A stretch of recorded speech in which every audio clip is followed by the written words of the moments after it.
Very hearty good morning to all my students. Welcome to my channel, and I really hope that you are watching all my videos. You are watching all the offline videos which are sent to you, and you are really getting benefited by that. So in today's class we are going to discuss about the inbuilt functions and modules of Python. What are the inbuilt functions? Python comes with an integrated library of different modules as well as some inbuilt functions. You have come across these functions in the previous classes, okay, but you never paid attention as to whether these functions are downloaded from somewhere or they can be used simply in our Python program. So the answer is yes, these programs are simple functions. These functions are simple functions which have a variety of utility in our Python program, and they are not required to be downloaded from anywhere, because when you are installing Python, these functions are already there. These functions also get installed, okay, and hence you can easily use these functions in your program. So when we talk about Python functions, we have first category is a category of inbuilt functions.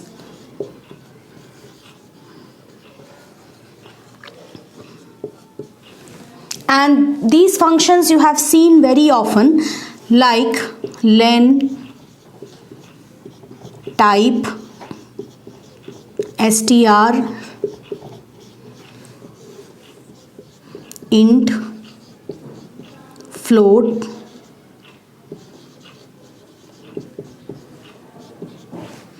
then you have some functions like oct, bin, hex, okay, so these all are, and even you have bool and many other such functions. So these functions you don't need, in these functions you don't need to include any module, import any module, or you also don't need to import any module from outside, because they are already inbuilt into Python. When you had installed Python on your computer, already these functions were included and they were also installed. So we have been using these functions, like the len function is used for returning the length. Returning length of a sequence.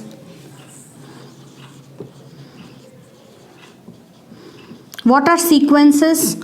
All the data types which are of this order.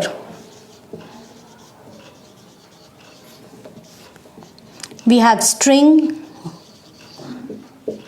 we have list, we have tuples, dictionaries, set.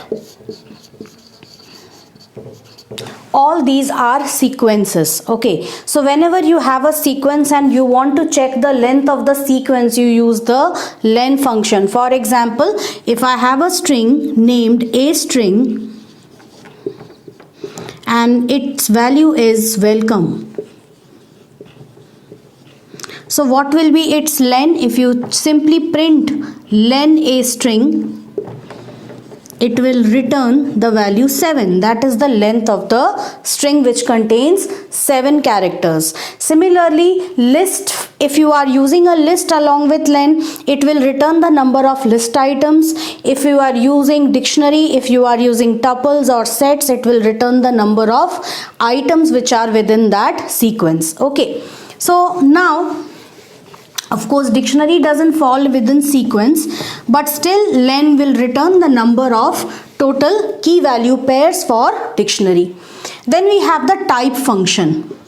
Now what is the type function used for? We have been using this type function very often to check the data type of any value. If I write 45.2, that means it will give me the result in this form, class float. So it returns the data type of a particular variable depending upon the type of data which is stored in the variable. Similarly, str is used for converting any numeric value which is in alphanumeric form to numeric form.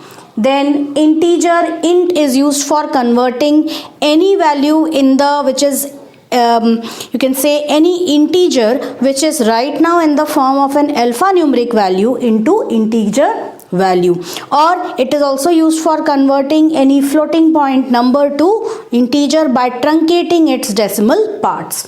Float is used for converting any value into float. Okay, that value should be an integer value or it could be an alphanumeric string of digits. Oct is used for converting any decimal number into octal number. Bin is used for converting any decimal number into binary number. Hex is used for converting any decimal number into hexadecimal number.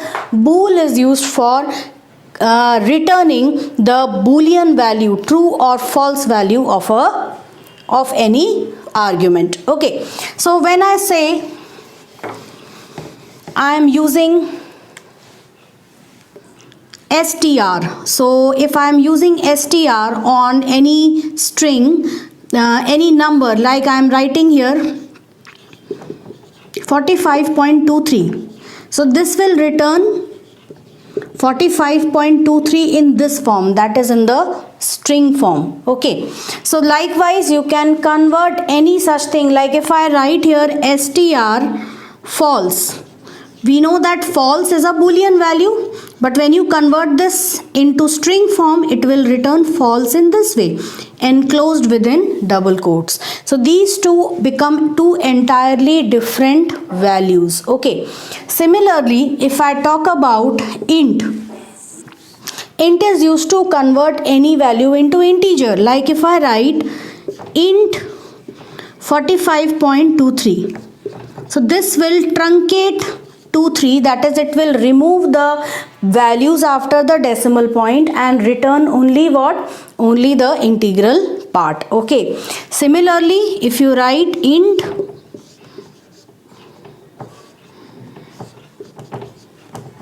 45 within double quotes, which means 45 is right now recognized as alphanumeric value, it will be returned in the form of an integer. Okay, so similarly we have float.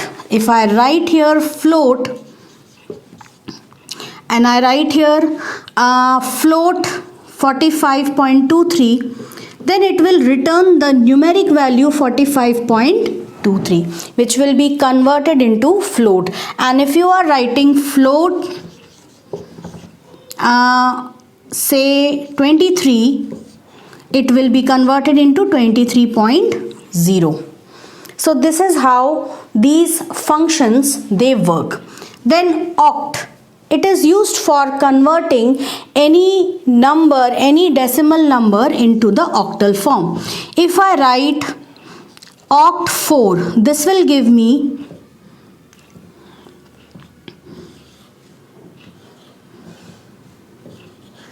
where this is the 0, numeric 0, where this is small o, alphabet O, and 4 is written. Now why 4 is written? Because already this 4 falls within the octal number range. We know that octal numbers are all numbers which are made out of base 8, that is out of any of these 8 digits 0 to 7. So that is why 4 already falls within this range and hence it is returned as this value. Similarly, bin is used for converting any decimal number into binary number or any number into binary number. All you have to do is just enclose the number within this. Suppose if I write 5, then it will return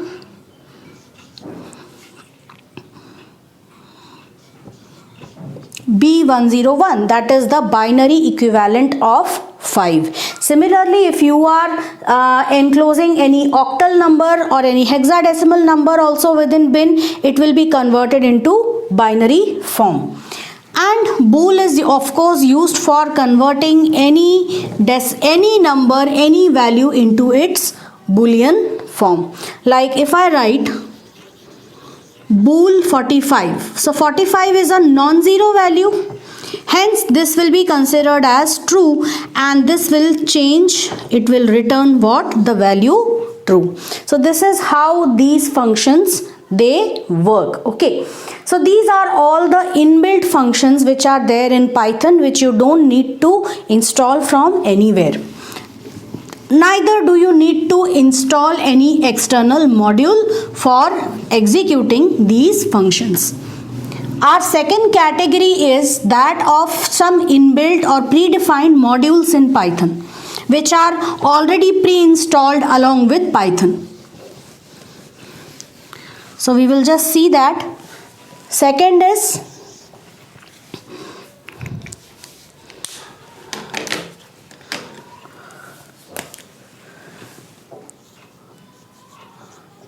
some predefined modules.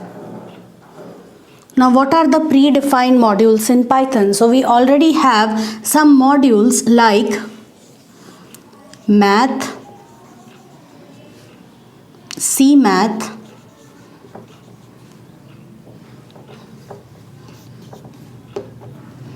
pickle, CSV,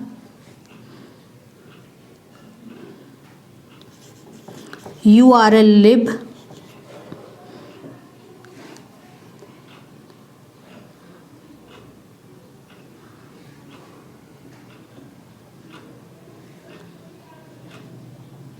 random, and so on. So these are some of the predefined modules which you just need to import in your program using the import statement. So if I simply write import pickle, I will be able to use dump and load functions of pickle module. So I'll just have to use this namespace before dump so that I am able to use it. So all of these and I have already explained how to import modules, how to import select objects from module. So you just have to follow those rules in order to use it. You don't need to install them. No need to install. There is absolutely no need to install these modules because they are already installed when Python was installed. So these are predefined modules, and along with that we have external modules.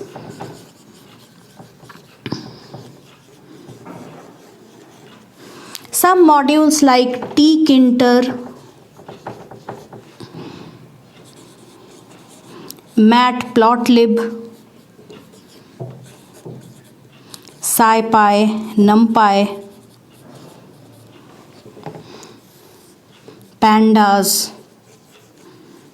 So these are some of the modules which have to be downloaded. They need to be installed and then used and imported. So you first need to download them, install them and import them in your program, and then you can use their functions. Now the thing is, there are thousands of such modules which you will get online, thousands of such packages which will be available to you, because Python developers all around the world, they are creating these modules and they are uploading them, okay, so that others could use them. So you can get a Python module on almost any type of task which you want to do. So this was a little information about the different types of modules which are available in Python. Now we will see some inbuilt functions. I have already told you about the bin function and the oct function. Now I'll tell you about the two functions. One is int function and one is the round function. What does int function do? The int function only truncates the fractional part of a number.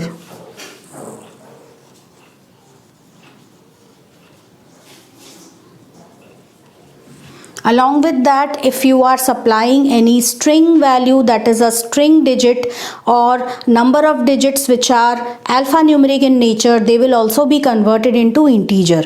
Okay, and if you are supplying any floating point number, then all the decimal points, all the places after the decimal point will be truncated. So it works in the usual way, like if I have a number A and it takes the value 5.5563 and you are writing int A, so answer will be simply what? 5. That is, all decimal places, all the values after the decimal will be simply removed. Okay, now what does round function do? Round function rounds a decimal number, okay, to its nearest integer. Now there is a catch here. Normally you would feel that if I am writing round, now I am coming to that anomaly a little later. Usually it is written in this form: round number comma number of digits by which the number has to be rounded, and this is an optional argument.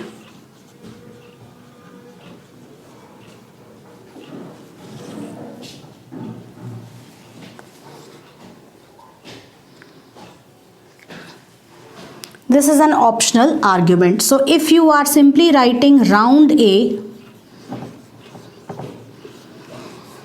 if you are writing round A comma 2, that is, it should be rounded up to 2 places after the decimal.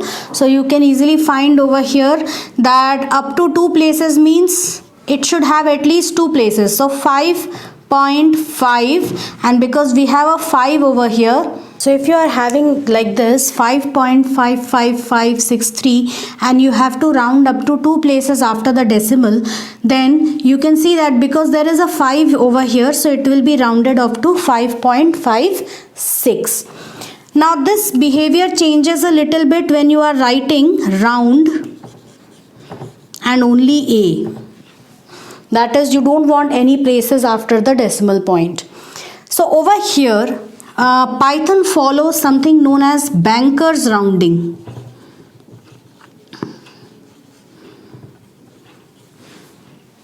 Our traditional rounding method says that this 5.5, because we have a 5 after the decimal point, immediately after the decimal point we have a 5. So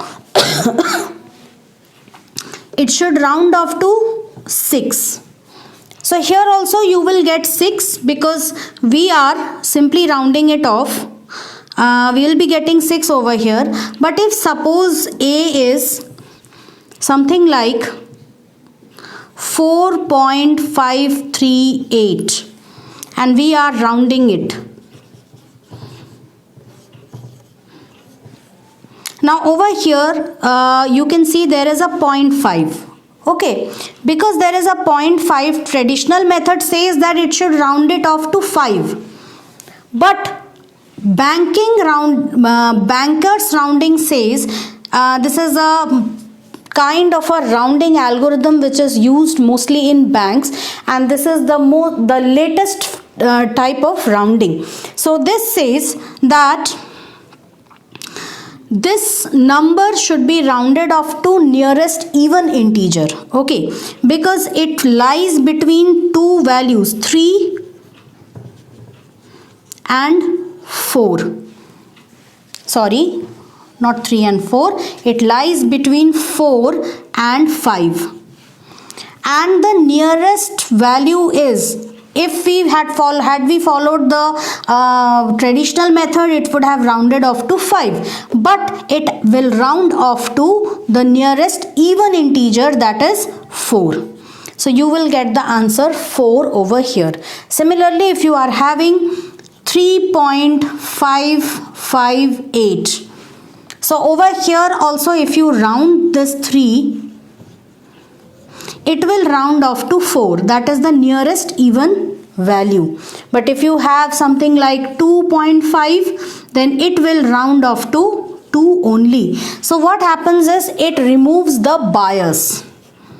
Bias means that over here in the traditional method, we know that everything after 0.5 has to be rounded off to the next integer. Okay, that is a +1 integer over here. So that just ignores the first 4 values and it takes the next 6 values. So it becomes 4 and 6. Hence this method completely removes that bias.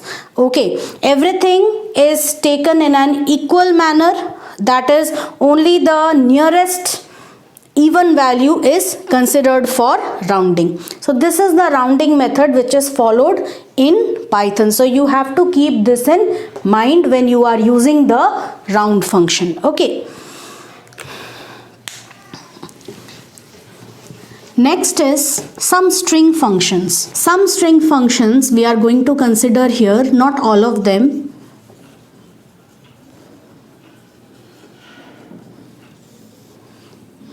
We are going to consider one string function, that is join,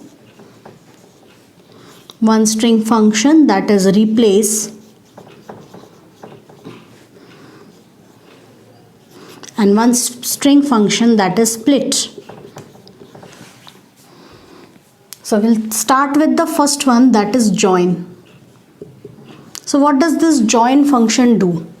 So its syntax is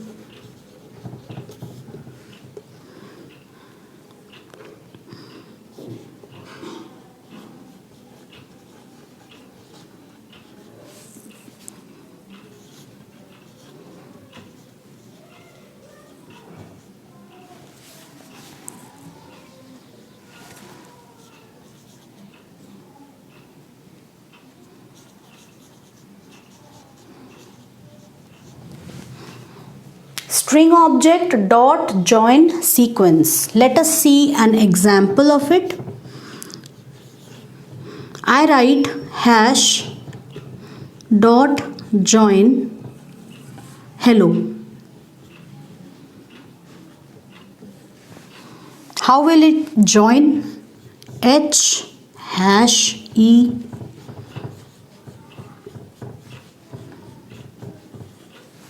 So this is how this string is going to get printed.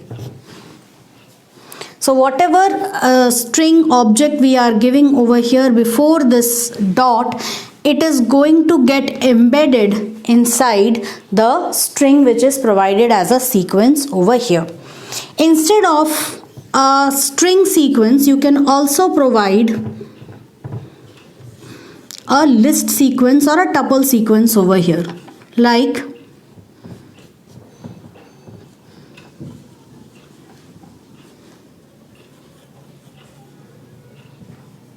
so I've written something over here like I am cool, so it will be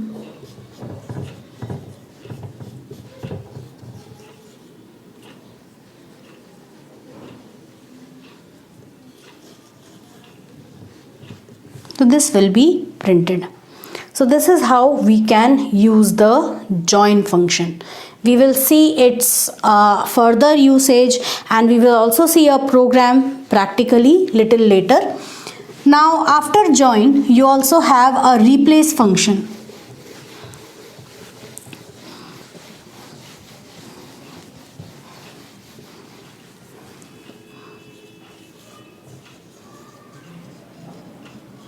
Second is a replace function. So we have a replace function over here. What does the replace function do? It replaces the occurrence of any character with some other character in a string. That is, if I write here string object dot replace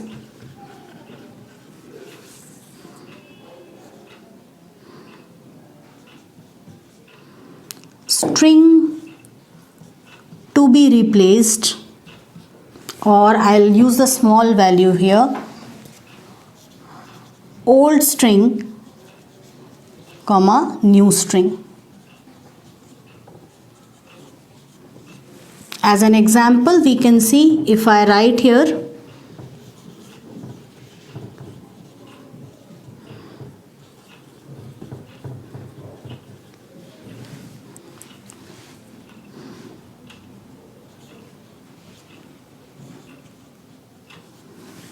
so it will replace it in this way.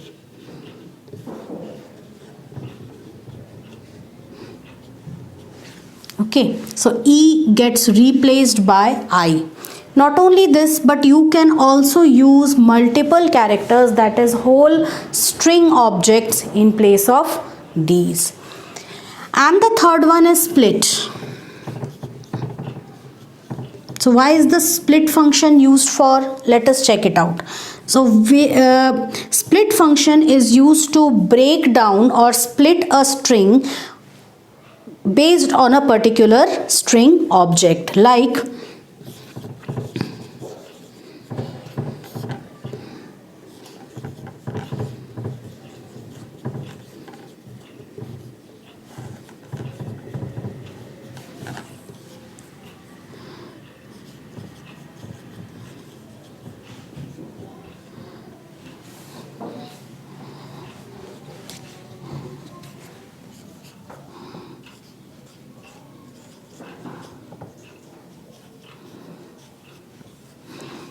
so string object dot split string object comma number of times.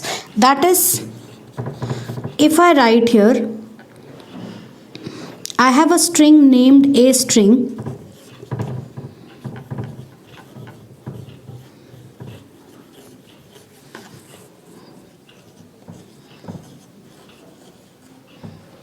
technology is a boon, okay, and I write here a string dot split,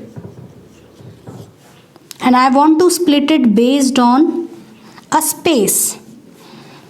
So if I simply, now because this is an optional argument, hence I can skip this second argument, and I am only providing the character which is a white space character. Okay, and if I split it based on this, so it will return a list which contains these values. Technology is a boon. So it contains these words in the form of a list, and each of these words is split from here, that is split at the spaces wherever the space occurs, and it makes it into a form of a list of strings. Okay, now I will also show you the second method, the second variant of it, where we have to provide how many times or how many times I should split a string.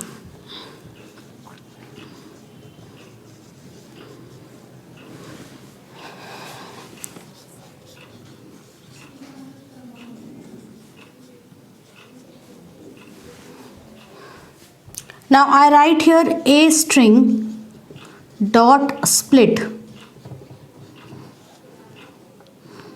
I want to split it on the basis of m, and that too only once. So it will create a list containing 2 items.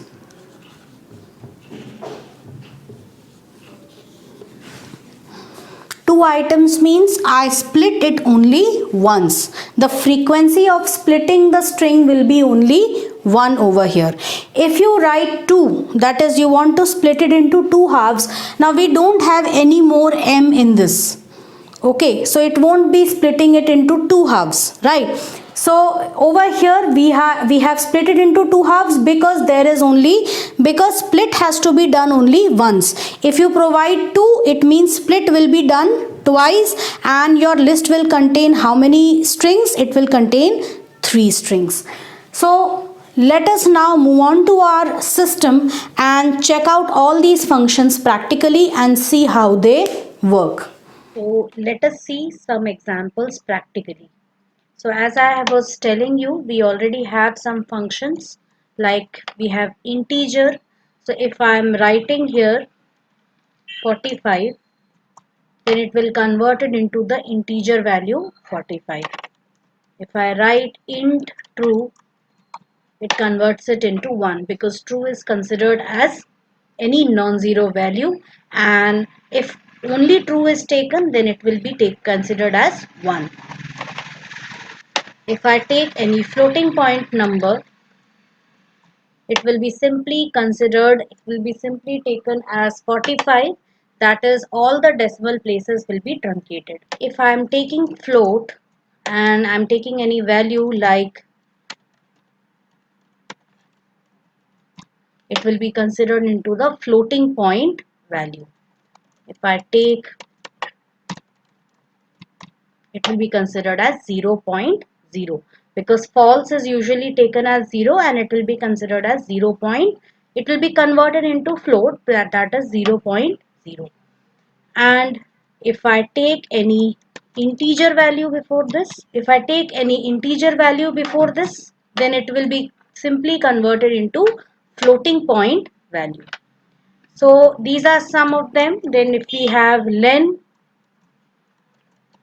we already know what len does. It returns the length of any string, length of any sequence.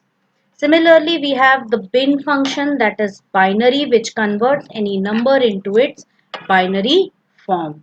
We have oct, which converts any number into its octal form, and we also have your hex, which converts any number into its hexadecimal form.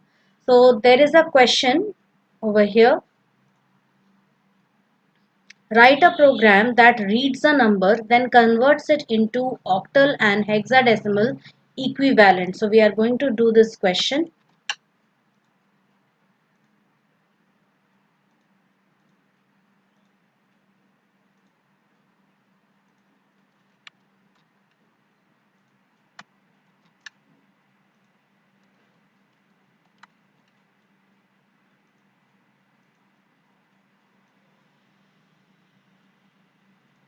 So here it is. We have this question here, and we have to convert the number into its form. That is a number we have to read, and then we have to convert it into octal and hexadecimal equivalent. So let's do this question. So I'm going to open a new file. So I have named this program like this, and I'm going to accept a number first.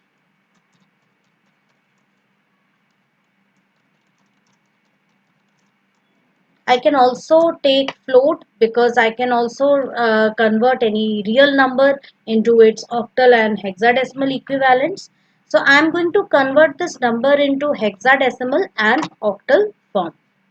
So I will be writing the output in this way.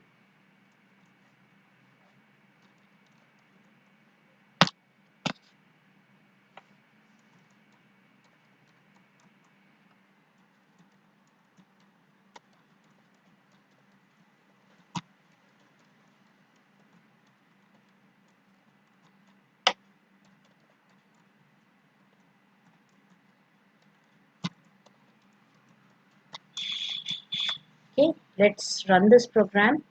So enter a number. I'm going to enter a number here 45, and you can see how these numbers are converted into their forms. And you can also see the output how it is. So I'm just going to paste the output and explain to you how we get this.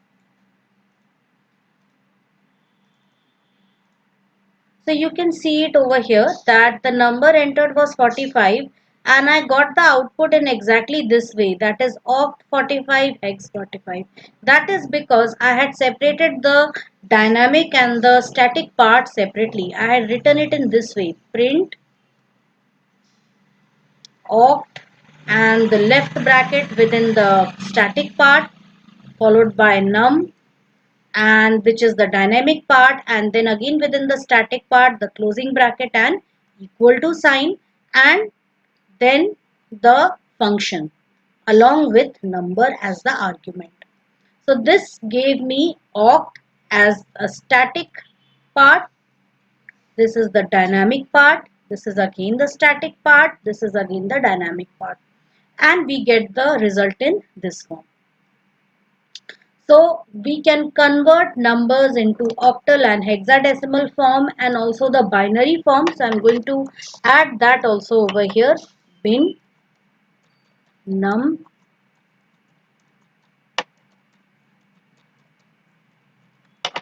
okay, and run it, and I'm going to enter a number here, slightly larger number, and you can see how it looks like in the octal form, in the hexadecimal form, and in the binary form. How do you differentiate between them? So let me erase all this. I will copy the output once again. So you can see it over here.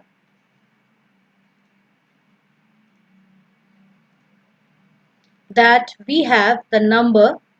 Octal number is denoted, it is prefixed by a 0.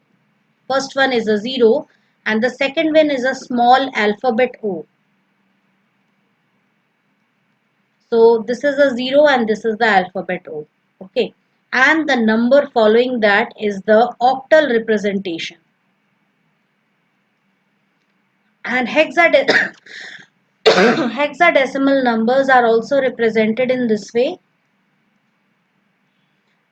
This is a 0 followed by a small x or capital X, which is an alphabet, and then the hexadecimal number, which is 2AF, where 2 stands for the digit 2, A stands for 10 and F stands for 15. And the binary number is prefixed by 0B, okay, which is, this is the numeric 0 and this is the alphabet B. So this is how binary numbers are represented. So these are some of the inbuilt functions of Python which you saw, some numeric, that is mathematical functions. Now we will work with some string functions.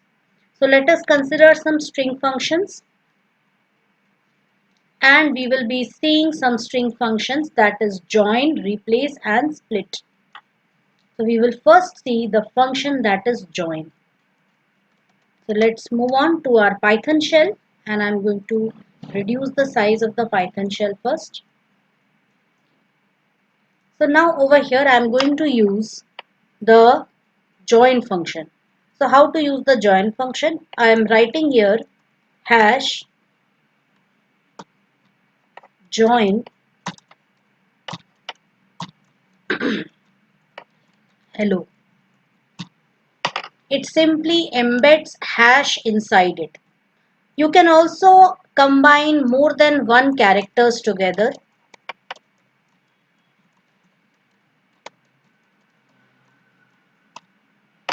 So this way you can give rise to an encrypted string. You can do some crude initial encryption using this join function. And this join function can also be used to encrypt or join or embed a character in between the content of a particular sequence like list. So I'm just writing here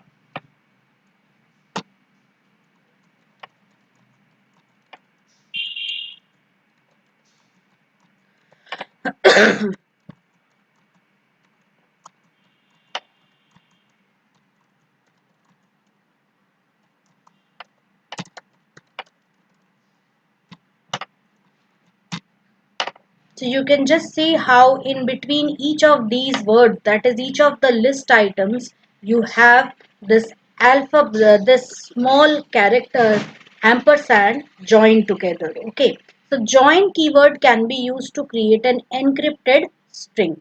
And what it can do, it can not only accept a string or a list but also a tuple, okay, in it, so that we can easily do some concatenation operation on that.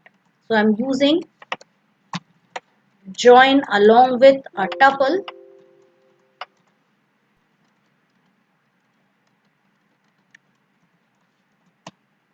Now here I get an error because here we need a string instance, not an integer. So I'm just going to change this. You have to make sure that all tuple elements are strings. So for that I will be writing them in this way.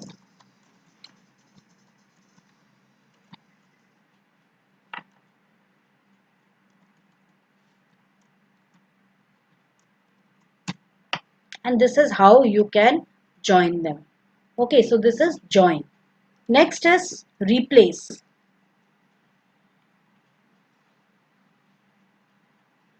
How can we replace something? So now this same string, I'm going to replace it like I'm using something.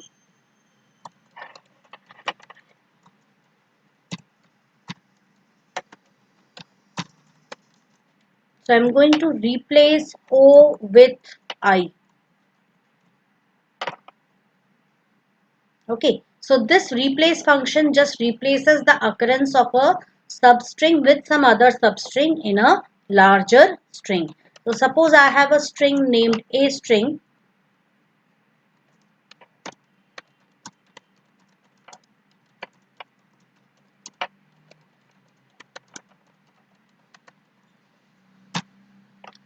And I'm writing here,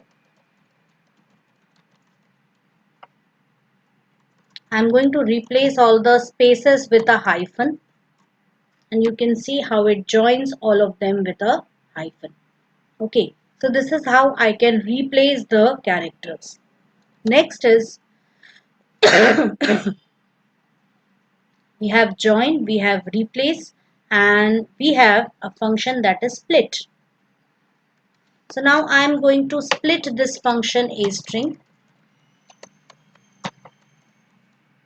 So I am going to split it based on spaces only, and you can see that we get a list over here. You can also attach this to a list, like if I am taking LST and I write a string dot split. So now LST will be a list which contains all the words of a string in the form of a list item, in the form of various list items. Okay, so we have this list over here, and now what we can do is we can easily work with this list. So I'm going to now split it a string dot split based on a space, but I will decide how many splits. So I'm going to split it how many times? 3 times. That is, if I split a list 3 times, it should create how many substrings? It should create 4 strings. So let us check what is there in list, and you can see that it does it based on the first encountered or the leftmost space. Like already a string, I'm just going to copy a string. This is a string. So I'm just going to copy it here.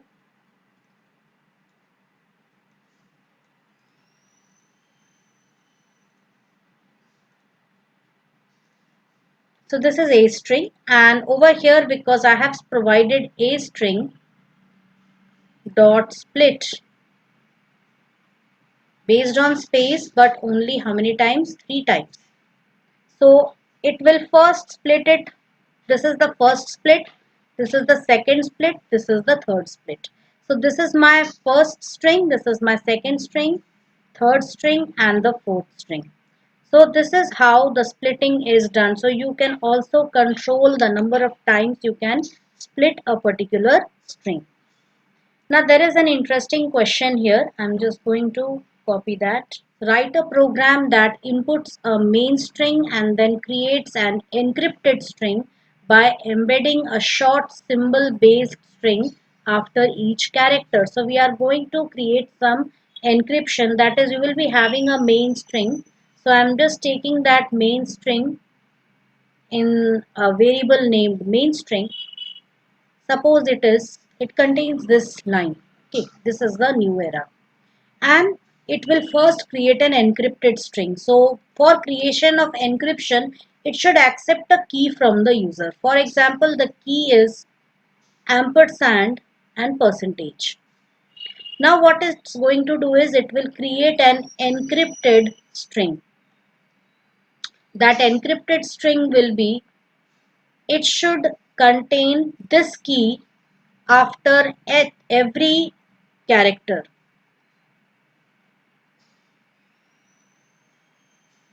So how to do that? Let's check it out. So I'm just going to accept a string from the user. Enter a string. So this is a string, and now I'm also going to accept a key from the user. And now I will be creating an encrypted string. So I will name it as eString.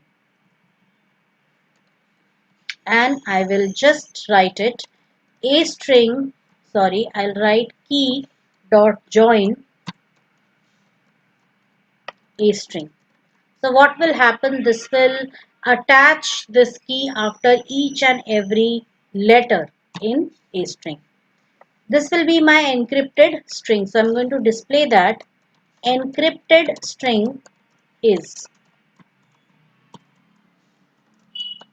it is eString. Now I have to decrypt this. So for decrypting it, I'm going to write dstring, and I will write a string dot replace. I will replace this key with an empty character. Okay. And this would be my decrypted string, which will be my original string.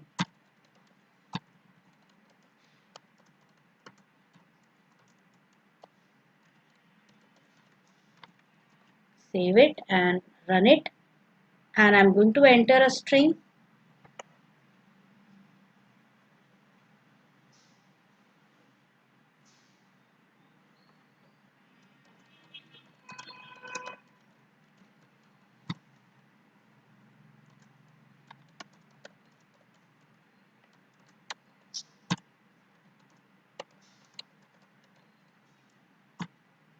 Enter the encryption key. So you can easily see over here how it is encrypted and how it is decrypted. So first, each and every letter, it gets this key. So this key comes after, key is embedded after every letter, even a space. And then later on, this key is replaced by an empty string. So we are able to regenerate the original string once again. So this encryption and decryption can be used for sending and receiving data, and it would of course, encryption algorithm will not be that easy as it is, as it has been shown over here, but it is definitely going to be something. Now I'm going to tell you about the round function which we discussed. So I'm going to create a, I'm just going to discuss that function with you. Suppose I have round. I'm using the integer function first for 5 point. If I write 5.6, it will simply give me 5. If I write round 5, it will give me 5. If we write round 5.6, it gives me 6. That is the nearest positive, sorry, nearest even number. If I write 2.3, it gives me 2, but if I write round 2.5, it will also give me 2. That is, it rounds it off to the nearest even integer. If I write round minus zero point 0.5, it rounds it up to the nearest even positive integer, that is 0, not 1. If I write round minus 1.5, it rounds it off to the nearest positive integer, that is, sorry, negative integer, that is 2, rather than 1, because before that on the number line lies 1. So I'm just going to show that if this is your number line and somewhere here you have a 0, here you have 1, here you have 2, minus 1, minus 2. So 1 minus 1.5 is something which lies here. So it should round off to the nearest even negative integer. So always it does it this way only. If we have 1, we have 2, we have 3 and something over here like 2.5, it will round off to 2.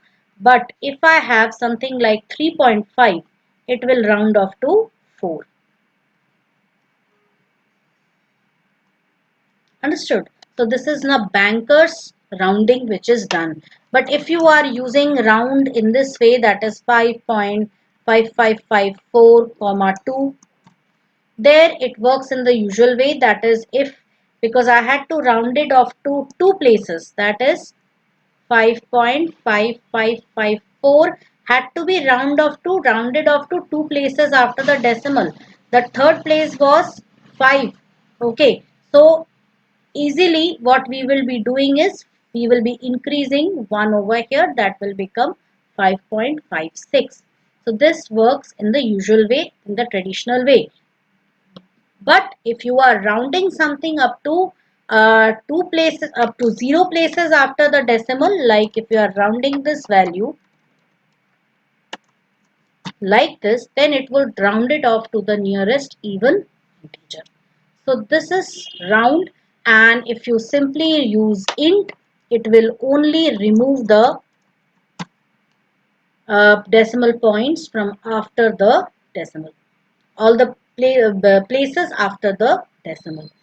So that's all in today's class. So these were all the inbuilt functions which you have seen, which for which we don't need to import any module. Okay, and we can use them and we can easily accomplish our tasks with them. Few things have to be kept in mind in case of round function. In previous version of Python, that is in Python 2, round used to work in the usual way as we work. Okay, but now in Python 3, it has been replaced by Banker's rounding algorithm. So we just need to keep that in mind. So that's all in today's class. Don't forget to like, share and subscribe my channel. Please like the video if you have really benefited from it, and you can already see that a lot of efforts are being put into these videos. So please do like it and do share it with others. Thank you. See you again in the next class.